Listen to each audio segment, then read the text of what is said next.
Today we're introducing the first webinar of our three-part series about decarbonization. The series explores three E's: energy, the environment, and the economy, and their interdependency, and how decarbonization is serving to ensure all three are in balance and sustainable: energy, environment, and economy. But before we begin, let me share with you a little science chemistry. Carbon is air, rich in carbon dioxide, the fuel of life for anything organic. Carbon is also heat, when burned as wood or coal, oil or gas, fueling the economy and warming the environment. And carbon is us, in fact, everything organic, plants and people, dead or alive. So decarbonization is more than just re-engineering energy. It's also about re-engineering the global environment and the world's economy. Nothing, I mean nothing that I can think of, is more geopolitical of importance than embracing decarbonization. So, with that, welcome Eric Newell, the former captain of Alberta's energy industry. Eric, over to you. Okay. Barry, you certainly captured the geopolitical importance of decarbonization, and our webinar one, the first of the series of three, is designed to be a discussion on global energy economy and the forces and sources of change that are shaping our future in this regard.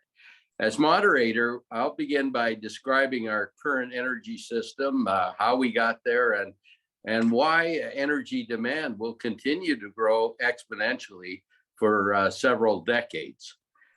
From there, I'm going to move to beginning with the end in mind and position some of the key aspects of what the net zero emissions by 2050 looks like. And I'll use this to highlight the huge challenge of this target globally. And yet, at the same time, why it is also potential huge opportunity for Alberta and Canada. We have three excellent presenters today, and they're going to follow me. First will be Dennis McConaghy. Dennis, of course, you know, has got a strong, stellar industry career, but he's here more as in his roles as a fellow of the Public Policy and Energy Studies at the Ivy School of Business, and also the Niskanen Center, Washington, D.C. think tank that focuses in on carbon and energy policy. So Dennis will then set the global scene and how Alberta and Canada fit in there, some of the key factors in our challenge and opportunity. We have Hal Quisley, and everyone knows Hal is a very visionary energy leader. He's got 40 years in the oil and gas and utilities and power generation industries. And I know in particular how passionate Hal gets when he talks about the opportunities for oil and gas. And so we've asked Hal to kind of flesh out the major opportunity areas associated with decarbonization during the transition period.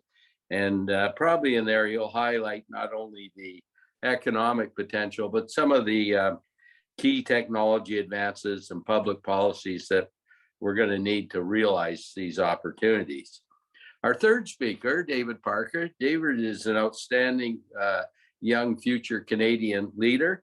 He and I have got quite involved with the Ditchley Foundations, with the big ones in the UK. We have the Canada Ditchley Foundation and the USA Ditchley Foundation, and they provide really great forums for and serve as a catalyst for complex global issues. And certainly climate and energy is one such area, and it'll be addressed by Ditchley over the next several decades, I'm sure.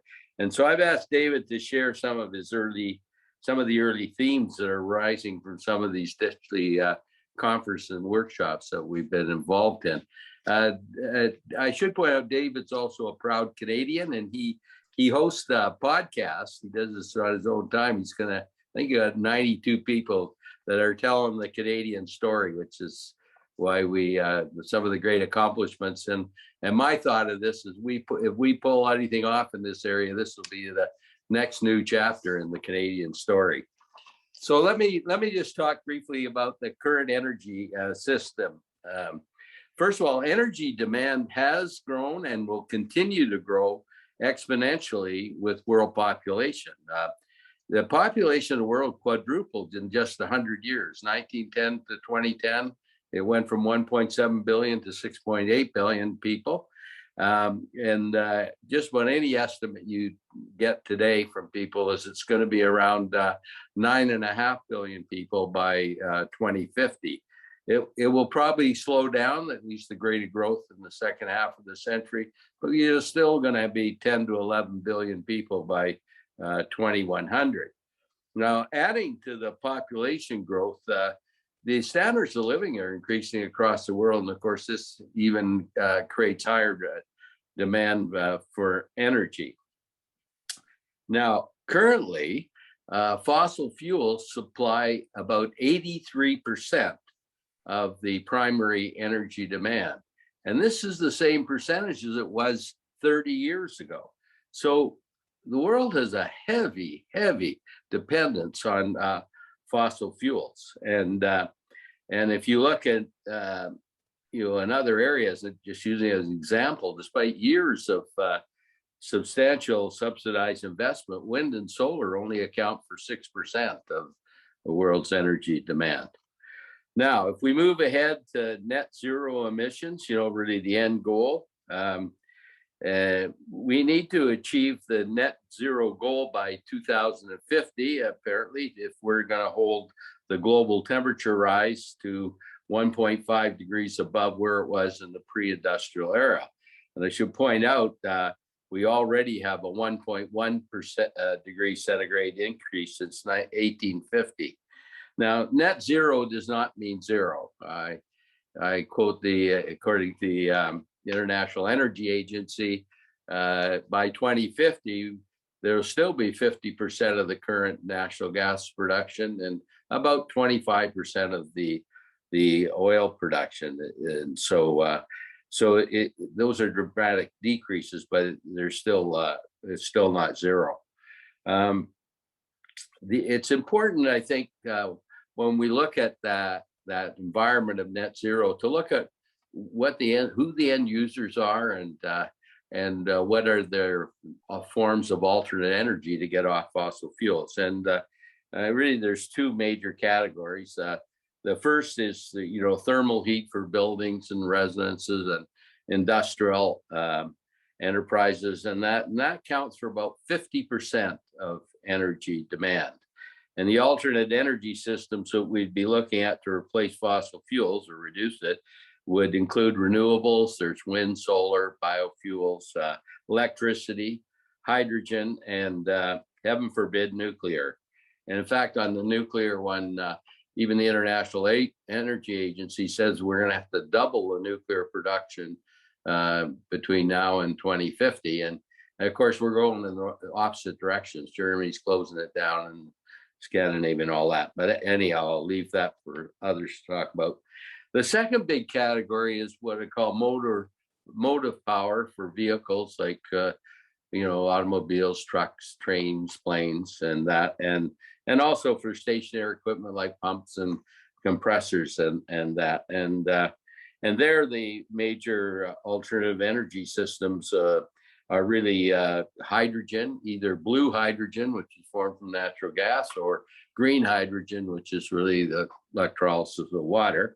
And the other major one is electric vehicles. And when you look at it, all of these alternative energy systems require massive infrastructure, supply chains, and in some cases, like electric vehicles, a lot of new materials, mines to produce those materials. In fact, I think one estimate I saw, you need 6 times the level of these mines, like lithium and copper and nickel and that, 6 times what it is today, just to provide for these alternative energy systems. So that it does mean huge capital expenditures. And when you look at the timelines for these things, it tells you right away the transition period is going to be several decades.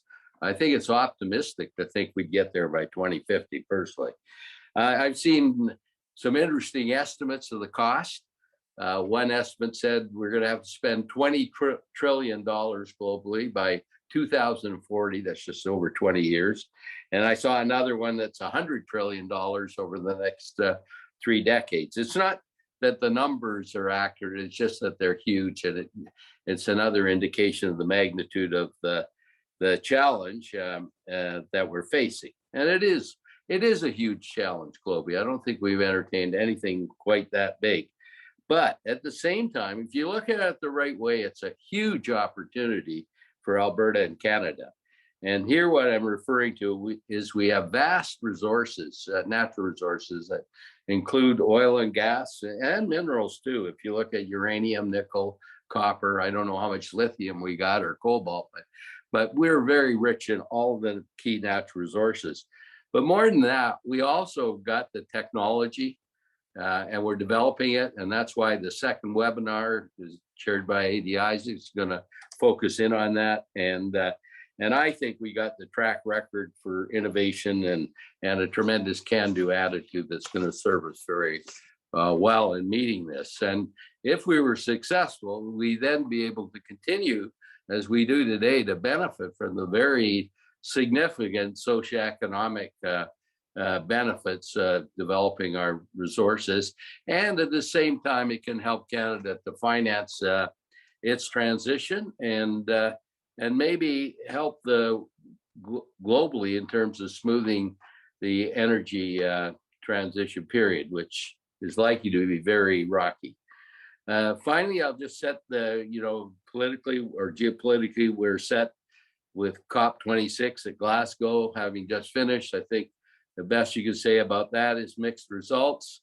It seems that there's buy-in on the net zero emissions target to limit the global temperature rise.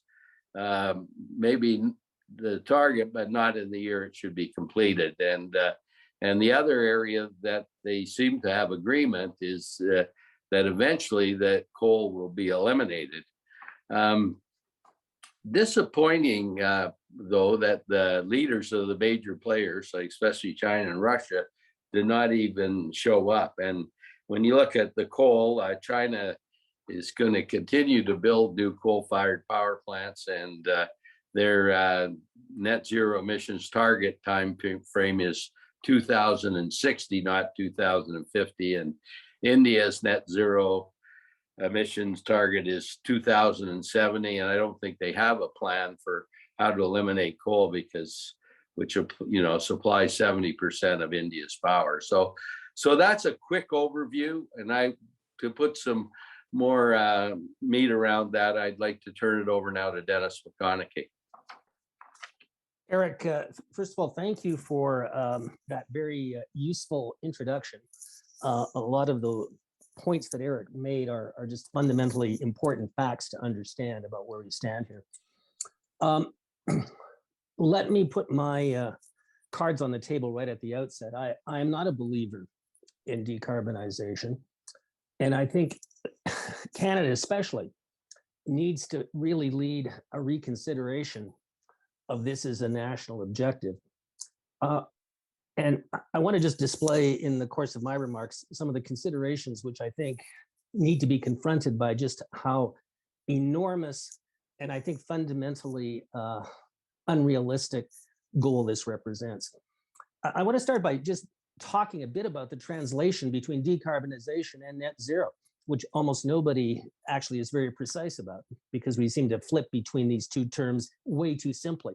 And as best as I can understand it, is those who believe in decarbonization can become equal to net zero are those who believe that CCS can somehow be magically applied at great diversity, at very small scale, and that, because frankly, unless you're basically sequestering the emissions or containing in them some other fashion, you haven't actually done anything. And people can invoke offsets, et cetera, but offsets are really just definitionally created emissions that are free to be emitted if we're actually being intellectually honest about it. So I think the term decarbonization is more useful to use in this discussion than zero net emissions, at least until somebody can convince me that CCS can be perfected at the enormous scale that it would have to be in order to be worth invoking as something distinct from we're just not going to use hydrocarbons, which is the inescapable implication of decarbonization. Now, one point in all of this is for all of the estimates around why we need to contain temperature increase to 1.5, there's very little ever said about how much it will cost to decarbonize and what benefits we will lose from not using hydrocarbons. So the issue should be one, is what is the net cost of trying to reach 1.5 versus adapting to some higher level of temperature, global temperature increase equilibrium. Whether that, how much further north of 1.5 that is, leading all the way up to 3, I think is an open question, but that should have still been the question debated at Glasgow. And I would just point out to people, the entire Glasgow event occurred with only receipt of the first of the 3 working reports of AR6 assessment report of the international panel, let alone their synthesis. So that is to say, we understood the latest assessment of the physical science, but we didn't hear from the panel, from its other experts related to the economic context of that, or the social context of that, or any attempt to synthesize it. Now, let me go on to make this other, I think, obvious point, is that there are parts of hydrocarbon demand that are going to be almost impossible to replace, and roughly at least 30 or 40%. And that relates primarily to petrochemicals and aviation fuels. And I haven't seen anybody yet suggest that there is a way to actually substitute for those components. And in fact, the IEA that talks globally about zero net emissions by 2050 actually makes its concession that there is going to be continuing hydrocarbon demand because we can't actually substitute those things. And people are not prepared to imagine a world where the manifest benefits of petrochemicals are lost to the world. And there's no other way of actually making them other than cracking crude oil or natural gas liquids that anybody has yet found a substitute for. Unless what we're really talking about is a massive reduction in human living standards, which I actually do think is substantively one of the great agendas of many who are advocates of decarbonization. The other point I would make is that regardless of what we in places like Canada or the United States or Western Europe try to do, there's no way we're getting to 1.5. And we know this, and people know this coming out of Glasgow. We are going to have a temperature rise impact on the order of 2.4 to maybe 3, based on what we already know what China and India have told us they are going to do. So, you know, the issue isn't how do we decarbonize, the issue actually should be how do we adapt to that other number? And how do we do it in a way that imposes the least cost on world economies? And that is even an admission that those who are ardently supportive of trying to contain the climate change risk would make that concession. They made it coming out of Glasgow, and I would just underscore it. You know, the Chinese didn't at any way tell us when they would decarbonize. At best, they told us when they might reach peak emissions.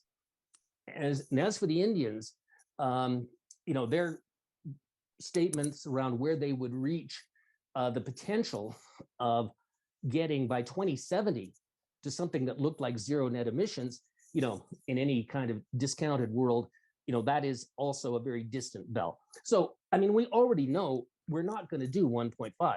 And that's despite how much destruction of our existing energy systems the West decides to do. I want to then go on to make the point that this transition still has at least 3 or 4 things that it never directly wishes to confront. That the substitutions are generally higher in cost when they are properly normalized for accounting for intermittency related to renewables. Secondly, the energy density of hydrocarbons in terms of how that translates into economic efficiency is again very hard to replace, very hard to replace. And that the ability in respect of, as I mentioned before, petrochemicals and mobility fuels, such as jet fuels, and even some other applications in terms of how we move heavy trucks and trains is going to be a very expensive and difficult substitution. And there's nothing that I have seen in respect of, the biomass industry that would suggest that we're not talking about implicit carbon prices, approaching $300 a ton. So I'm going to make some specific comments about Canada.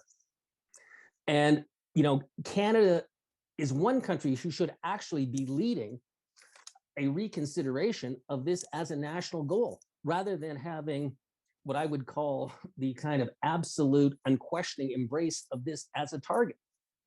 And I'll just point out three things. Like, to begin with, the national government has already told us they expect Canada's oil and gas sector to take on most of the burden of incremental emission reductions, represented by, I think, fundamentally production contractions, like let's potentially just erase our entire export market for hydrocarbons, or you can only produce hydrocarbons if you have CCS systems attached to them without any regard for what that is going to cost.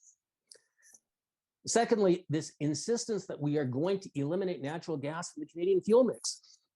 And that's especially poignant here in Alberta, where keeping the lights on and the homes warm in the winter has always relied on natural gas.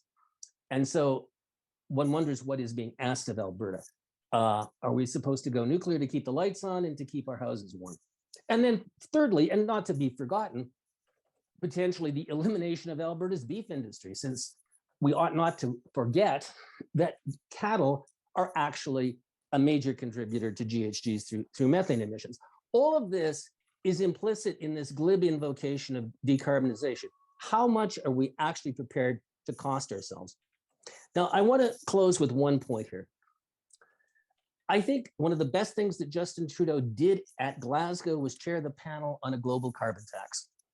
In fact, I wish he had made that a more central element of his entire time that he spent in Glasgow, because frankly, that is the way that the developed world could come together to actually move forward a transition to lower carbon fuels that would make some economic sense. And I don't even so much criticize the 170 that Canada is notionally going to come hell or high water by 2050 or 2030, if in fact the rest of our major trading partners came along as well. That's never been a condition of Canada's march to 170, and it should have been.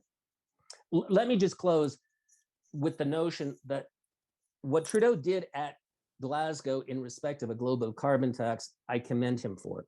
And that should really be where Canada's advocacy on how to move forward on climate policy globally should have taken that emphasis, because we will get a more efficient transition if the developed economies of the world can actually come together around some consistent carbon tax system, along with an appropriate import-export set of adjustments for those countries who don't choose to conform to that.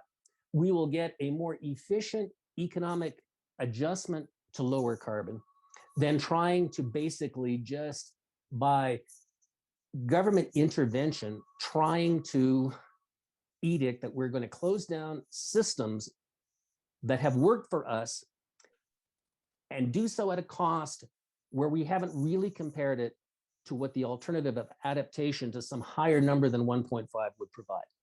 And so I think this is actually the great issue of our time, and especially for Canada. So thank you for giving me the chance to make those opening remarks. Okay, thanks a lot, Dennis. Very, very well done, and very provocative. It's a lot of, we've sort of accepted a lot of things that is going to happen globally. I'd push back a little if we think in Canada, we're going to push the rest of the world. But I also use that same argument of why the West thinks that we can push China and India, and that when you just look at the, the population of the world, you got, 5 to 6 billion in Asia and Africa, and only 2 billion in Western Europe and the Americas and Australia, New Zealand. So why we think we're going to prevail, because the Chinese, they are going to keep building coal-fired power plants, and India doesn't know how not going to continue to require coal. So, so at any point, the other question, and maybe Hal will get at it, is I think in Canada, you know,